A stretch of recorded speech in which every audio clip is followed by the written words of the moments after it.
مولانا سید اظہر مدنی دعوت برکاتہم کو دعوت دیتا ہوں تشریف لائیں اور 10 منٹ میں اپنی بات پیش کریں۔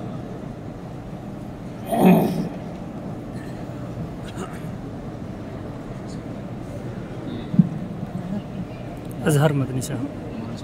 الحمدللہ رب العالمین والصلاة والسلام على سید الانبیاء والمرسلین وعلى آلہ الطاہرین المطہرین، اما بعد فقد قال النبی صلی اللہ علیہ وسلم ادبوا اولادکم على 3 خصال حب نبیکم وحب اہل بیتہ وتلاوۃ القرآن او کما قال رسول اللہ صلی اللہ علیہ وسلم۔ محترم صدر جلسہ، حضرات علماء کرام اور دور دراز سے آئے ہوئے ہمارے معزز بزرگوں اور عزیز دوستوں،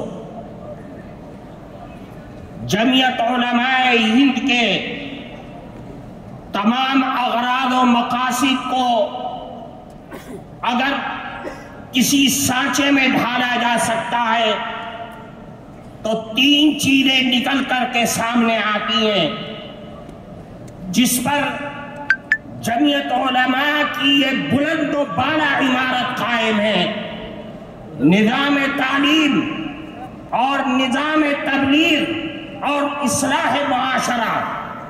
اصلاح معاشرہ جمعیت علماء کے بنیادی کاموں میں سے ایک کام ہے۔ آج پورے ملک سے لوگ آئے ہوئے یہاں پر بیٹھے ہوئے ہیں۔ حضرت صدر محترم کے حکم سے جمعیت علماء ہند کی طرف سے اصلاح معاشرہ کا نظام چلایا جاتا ہے۔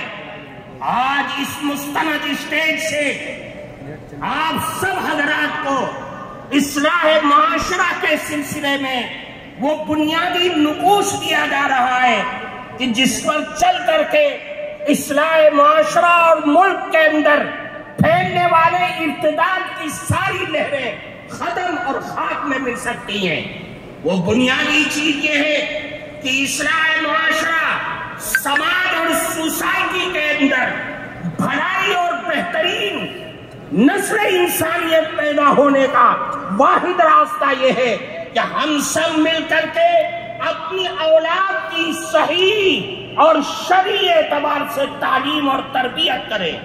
اگر ہم اپنی اولاد کی تربیت صحیح انداز میں کریں گے تو یاد رکھیے سماج میں پھیلنے والی تمام خرابیاں وہ سب کے سب ختم ہو جائیں گی۔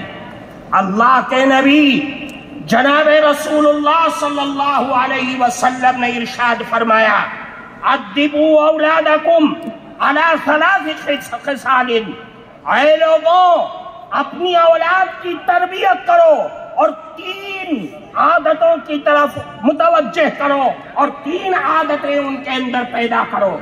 سب سے پہلی چیز یہ ہے کہ اللہ کے نبی نے فرمایا اپنی اولاد کے دلوں میں، ان کے ذہنوں میں، ان کے رگ و ریشے کے اندر بچپن ہی سے رسول اللہ کی محبت پیدا کر دو، اللہ کے نبی کی محبت پیدا کرو اور اپنی اولاد کو بتلا دو کہ سب کچھ لٹ سکتا ہے، سب کچھ کا ساری چیزوں کا سودا کیا جا سکتا ہے، لیکن رسول اللہ کی محبت کا سودا ہرگز نہیں کیا جا سکتا ہے۔ اللہ کے نبی کی محبت، اور یہ بچوں کے دل و دماغ میں اس چیز کو بٹھا دو کہ رسول اللہ کی محبت ہمارے ایمان کی معراج ہے، کمال ایمان کا مدار رسول اللہ کی محبت پر ہے۔ میرے بھائیوں، اللہ کی نبی کی محبت دنیا اور آخرت کی دولت ہے۔ میں آپ کے سامنے ایک اللہ کے نبی کی حدیث پیش کرتا ہوں۔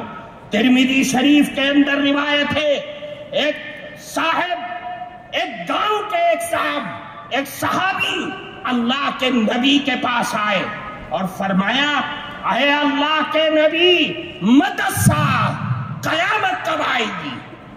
حدیث میں ہے کہ اللہ کے نبی نماز کے لیے جا رہے تھے، کوئی جواب نہیں دیا، نماز پڑھائی، سلام پھیرا اور پلٹ گئے۔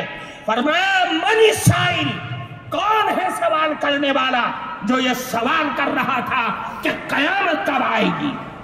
صحابی کھڑے ہو گئے اور عرض کیا، اے اللہ کے نبی، میں نے سوال کیا تھا کہ قیامت کب آئے گی۔ اللہ کے نبی نے پلٹ کر کے ان سے سوال کیا کہ یہ بتلاؤ کہ ما اعددت لہا، تم نے قیامت کے لیے تیاری کیا کر رکھی ہے؟ وہ صحابی تھے، صحابی کے جو دل میں ہوتا ہے وہی زبان پر ہوتا ہے۔ صحابی نے کہا، اے اللہ کے نبی، ما اعددت لہا لا کبیر صلاۃ ولا صوم الا انی احب اللہ ورسولہ۔ اے اللہ کے نبی، میرے پاس کوئی نمازوں کا پٹارا نہیں ہے، روزوں کا انبار نہیں ہے، لیکن ایک دولت میرے دل میں بس رہی ہے کہ میں اللہ اور اس کے نبی سے بے پناہ محبت کرتا ہوں۔ اللہ کے نبی نے فرمایا، اے لوگوں، یہ اللہ کے نبی کا جواب لے کر کے یہاں سے جانا۔ اللہ کے نبی نے فرمایا کہ اے سوال کرنے والے سنو، قیامت تک آنے والی نسل انسانیت سنو۔ فرمایا المرء مع من احب وانت مع من احببت۔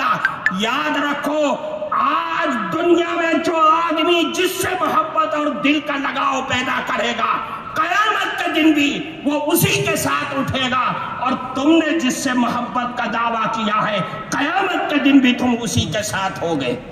اس حدیث کے راوی حضرت انس رضی اللہ تعالی عنہ فرماتے، صحابہ کرام اس جملے کو سن کر اتنا خوش ہوئے کہ میرے اسلام کی زندگی میں کبھی بھی صحابہ کرام کو اتنا خوش ہوتے ہوئے نہیں دیکھا تھا۔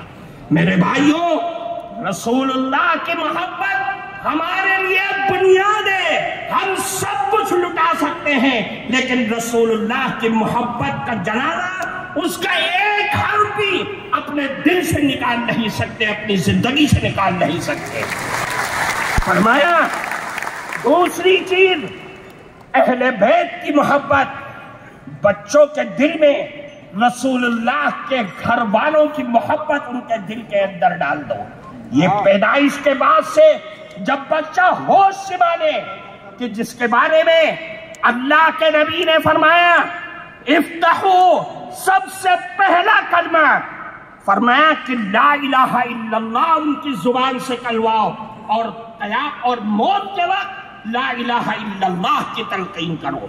پھر فرمایا آخری چیز وہ تلاوت القرآن الکریم، قرآن کریم کی تلاوت، قرآن کریم کے الفاظ سے محبت، قرآن کے حلال کو حلال اور قرآن کے حرام کو حرام اپنے بچوں کی زندگی کے اندر بھر دو کہ میرا قرآن، میرا اللہ مجھے یہ کہتا ہے، مجھے اس بات کی دعوت دیتا ہے۔ میرے بھائیوں، قرآن ہماری زندگی کا دستور ہے، قرآن ہمارا آئین ہے، آئین شریعت ہے۔ قرآن کو لازم پکڑنا ہوگا۔ یہ جمعیت علماء کے اسٹیج سے آپ کو دعوت دی جا رہی ہے۔ اللہ کے نبی نے فرمایا الا انہا ستکون فتنہ، اے لوگوں آگاہ ہو جاؤ، فتنے آئیں گے، آزمائشیں آئیں گی، بلائیں آئیں گی، دنیا کی بھی آئیں گی اور آسمانی بھی آئیں گی۔ صحابہ کے کلیجے ہل گئے۔ فرمایا اے اللہ کے نبی من مخرج منہا یا رسول اللہ، ان فتنوں سے نکلنے کا راستہ کیا ہوگا؟ اللہ کے نبی نے فرمایا کہ قرآن ہے، قرآن ہے۔ کیوں؟ فیہ نبأ من کان قبلکم وخبر ما بعدکم وحکم ما بینکم۔ یہ قرآن ہے جس میں تمہارے پچھلے لوگوں کے حالات کی بھی اطلاع ہے، تمہارے بعد میں آنے والے لوگوں کی بھی خبر ہے، اور تمہارے جھگڑوں کا فیصلہ بھی اسی قرآن میں موجود ہے۔ اس لیے میرے بھائیوں، قرآن پکڑو، حالات کو سدھارو۔ یہ مسائل، یہ الجھنیں، یہ پریشانیاں یہ ہمارے آفتوں اور مصیبتوں کی وجہ سے آ رہی ہے۔ میں آپ کو ایک بات کی طرف توجہ کر کے میں بات کو ختم کرتا ہوں۔ آج تک ہم روتے تھے، ہمارے بڑے پریشان تھے کہ دنیا نشہ کر رہی ہے، دنیا سٹے اور جوئے کھیل رہی ہے۔ آج جو سب سے زیادہ حالات ہیں وہ سود کی بیماری ہمارے اندر جنم لیتی جا رہی ہے۔ اور سود بھی کیسا؟ بینک کا سود نہیں، ساہوکاروں کا سود نہیں، بنیاؤں کا سود نہیں، وہ بندھن بینک، وہ جگہ جگہ گاؤں اور دیہاتوں میں جہاں سود اور قرض دینے والے وہ چور بیٹھے ہوئے ہیں جو صرف عورتوں کی آئی ڈی پر عورتوں کو ہی دیتے ہیں، ان کے نمائندے عورتیں ہیں، ہمارے مرد گھروں میں بیٹھے ہوئے سو رہے ہیں۔ میرا کون سا کلیجہ ہے، کون سا ہمارا دل ہے جو اس بات پر راضی ہوتا ہے کہ میری جوان بیٹی، میری جوان ماں، میری جوان لڑکی ان غیروں کے آفسوں میں جا کر کے قرض لے کر کے آتی ہے اور میں سارے ہفتے اس قرض کی قسط چکانے میں لگ جاتا ہوں۔ میری عورتیں بیگانہ ہو گئی، بیوی میری ہے لیکن اس کے آفسوں میں وقت گزار رہی ہے۔ ہماری سوچ اور فکر پر لعنت ہے ایسی۔